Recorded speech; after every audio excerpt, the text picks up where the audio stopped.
ఒక్క cinema hit అయితే loose ప్యాంట్లు, కొత్త కొత్త చెప్పులు, నెత్తి మీద క్యాపు, కళ్ళకు అద్దాలు పెట్టుకొని ఇట్లా నడిచే ఈ రోజుల్లో రియల్ కుర్రాడు బాంచేత్ ఇట్లుండాలండి. హీరో అంటే ఇట్లుండాలి. నిన్ను చూస్తుంటే చిరంజీవి గారు గుర్తొస్తున్నారు నాకు. చిరంజీవి గారు స్టార్టింగ్ రోజుల్లో గుర్తొస్తున్నాడు. 150 సినిమాలు చేసి కూడా రేపో మాపో భారతరత్న అందుకోబోతున్న చిరంజీవి గారు కూడా ఈ రోజు కూడా గ్రౌండ్ మీద ఉంటాడంటే నీలాంటి వాళ్ళు ఇన్స్పిరేషన్ తీసుకో చిరంజీవి గారిని. నేను చూస్తే ముచ్చటేసిందమ్మా. I love you so much Kiran Abbavaram. నువ్వు చెప్తున్నా నీకు తిరుగులేదు. నీ క్యారెక్టర్ మార్చకు.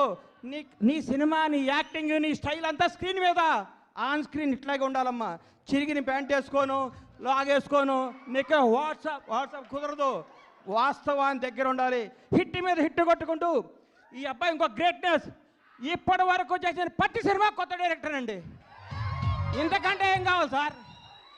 ఒక్క సినిమా హిట్ కొడితే లోకేష్ కనకరాజుని తీసుకురా, ఎస్ఎస్ రాజమౌళిని తీసుకురా, సుకుమార్ని తీసుకురా, అనిల్ రావుపూడిని తీసుకురా, ఇంకెవరిని తీసుకొస్తావు అనే ఈ రోజుల్లో కొత్త మట్టిలో మాణిక్యాలు నేర్కొని నిలబెడుతున్నాడు. చూడండి, hats off to Kiran Abbavaram.